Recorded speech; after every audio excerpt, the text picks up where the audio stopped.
గౌరీ విషయం ఆ నోటా ఈ నోటా తెలిసే ముందే పిల్ల మనదనిపించుకోవాలి. రేపట్లోగా ఏర్పాట్లన్నీ పూర్తి చేయగలవా? అమ్మా, నువ్విక్కడ కూర్చుని ఏం చేయాలో నాకు చెప్తే చాలు, అన్నీ అవే జరిగిపోతాయి. మంచిది నాయనా. ముక్తా, అత్తయ్యగారు, పెట్టవలసిన పట్టు పీతాంబరాలు, నగలు, కానుకలు ఏవేం కావాలో అన్నీ నువ్వే చూసుకోవాలమ్మా. అలాగే అత్తయ్యగారు. చారీ గారిని నగల డిజైన్స్ తీసుకురమ్మని చెప్పాను. కంచి నుంచి పట్టుచీరలు తెప్పిస్తున్నాను. సాయంత్రం కల్లా అన్నీ మీ ముందుంచే ఏర్పాటు చేస్తాను. పిచ్చి సోదరి, అవన్నీ మా అవంతిక కోసమే అని ఎప్పుడో ఆకాశరామన రాసిపెట్టాడు. కాసేపట్లో భూలోక నారదుడైన శాస్త్రి వచ్చి చావు కబురు చల్లగా చెప్తాడు. చూస్తూ ఉండు. పెద్దమ్మగారు నమస్కారం, రాజావారు నమస్కారం, అమ్మ అందరికీ నమస్కారం. మేమే కబురు చేయాలనుకుంటున్నాం పంతులు గారు. కూర్చోండి పంతులు గారు. రేపెన్ని గంటలకి నిశ్చితార్థ ముహూర్తం పెట్టారు? అమ్మగారు, మరి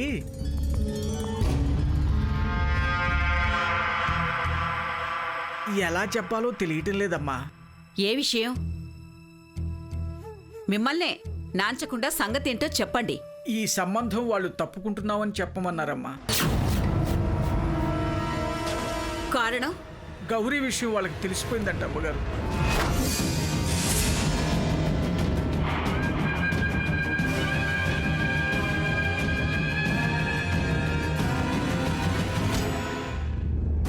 ఎంత ధైర్యం వాళ్ళకి! ఈ కుటుంబం గురించి తెలిసే అలా మాట్లాడారా? మా శ్రీపతికి ఏం తక్కువ అండి? కాలంకరా కన్నంకరా? ఏదో వయసులో ఉన్నాడు కాబట్టి కాస్త తొందరపడ్డాడు. స్థాయి మర్చిపోయినందుకు ఆ గౌరీ ఫలితం అనుభవించింది. అందులో మా తప్పే ఉంది శాస్త్రి గారు. బావగారు, మంచి ప్లేడర్ని పిలిపించి వాళ్ల మీద పరువు నష్టం దావా వేయించండి. నాకు తెలిసిన హైకోర్టు ప్లేడర్ ఉన్నారు, పిలిపించమంటారా మావయ్య? జరిగేది చాలు. ఇక అల్లరి పాలు కావడం నాకిష్టం లేదు. ఇలా అయితే మన శ్రీపతికి సంబంధాలు రావడం కష్టమవుతుందేమో. పర్వాలేదు, కాస్త ఆలస్యం అవుతుందేమో గాని పెళ్లి కాకుండా పోదు. అసలు నాకు ఈ పెళ్ళే వద్దు.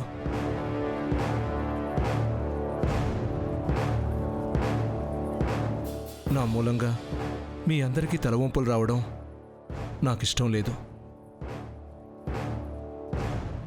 జీవితాంతం ఒంటరిగా మిగిలిపోతాను. నాయనా, మన వంశం నిర్వంశంగా మిగిలిపోతుంటే ఎలా భరించగలనయ్యా? అత్తయ్య గారు, చెడు పాకినంత తొందరగా మంచి మాటలు పాకవండి. ఇప్పుడు మనం మంచి వాళ్ళమని ప్రచారం చేసుకున్నా ఎవ్వరూ నమ్మరు. వరసైన పిల్ల మీ కళ్ళెదురుగానే ఉంది.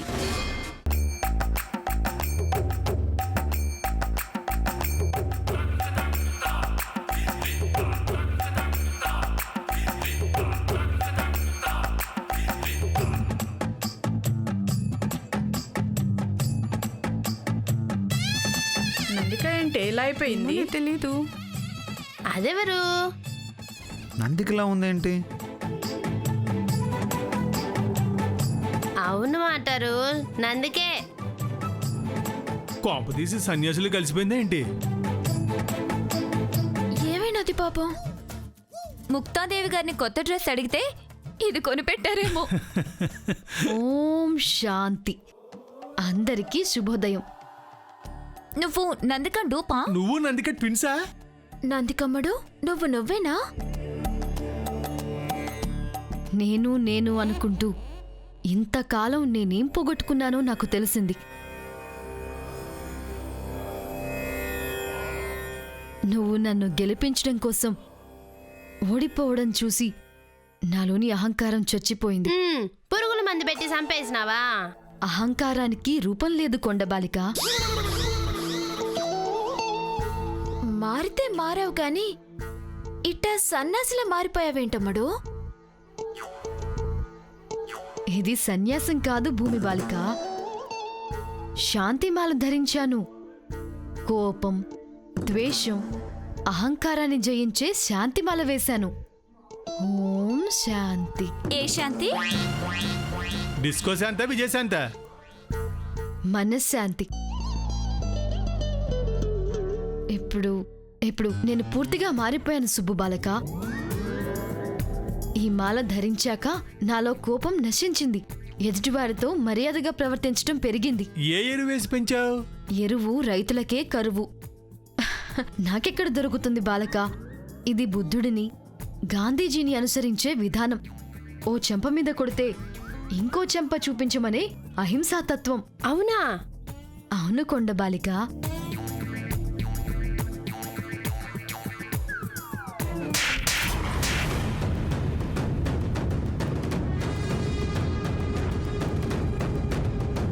మరి రెండో చంప చూపించవేంది?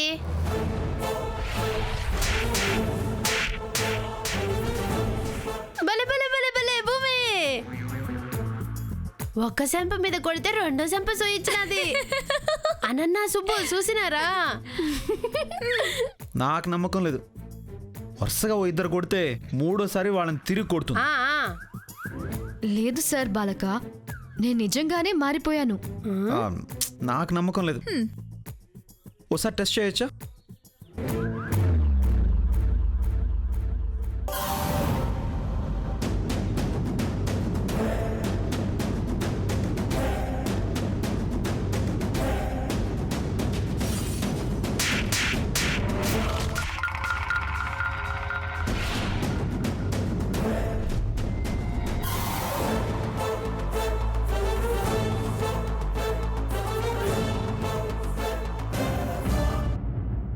చూసారా?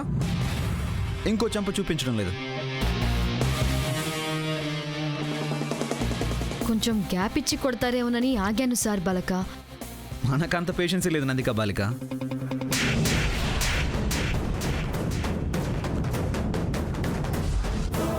ఏయ్, నందిక నిజంగానే మారిపోయింది. ఆ, ఆ. ఏమో, నాకు నమ్మకం లేదు. నాకు నమ్మకం కలగటలేదు. కావాలంటే మీరు కూడా ఒకసారి టెస్ట్ చేసుకోండి. నేను ముందు. నేను సెకండ్. ఆ, నాన్ తాడు. నువ్వు ముందే కొట్టావు కదా కొండ బాలిక. ఇంకో పాలి టెట్టు చేయాలని ఉబలాటంగా ఉన్నదమ్ముడు. నాను తాడు. ఆ, సరోజ, గీత, రోజా, రాజా అందరూ రండి రండి. రండి, రండి, రండి. రెండో త్వరగా రండి. రండి రండి. నాను రెడీ. ఏ ఆపండి, పాపం ఇప్పటికే బుగ్గలు బోరెల్లా అయిపోయినాయి. బతికించవే తల్లి. రండి రండి, అందరు లైన్లో నుంచోండి.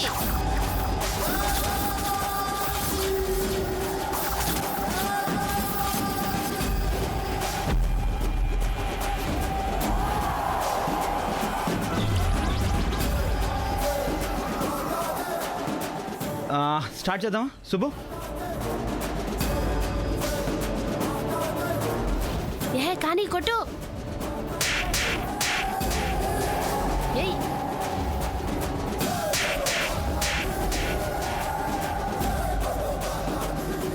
పో, పో.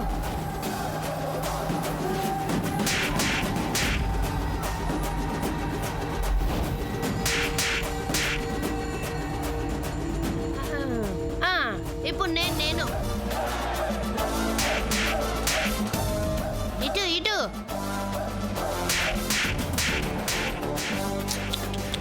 నెక్స్ట్.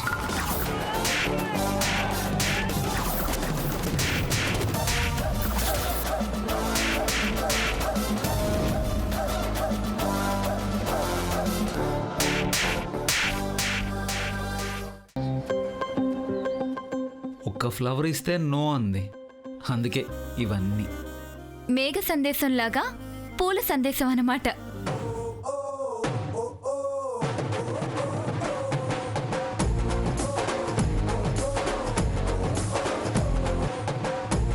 విరాట్ బాబు, మీరా?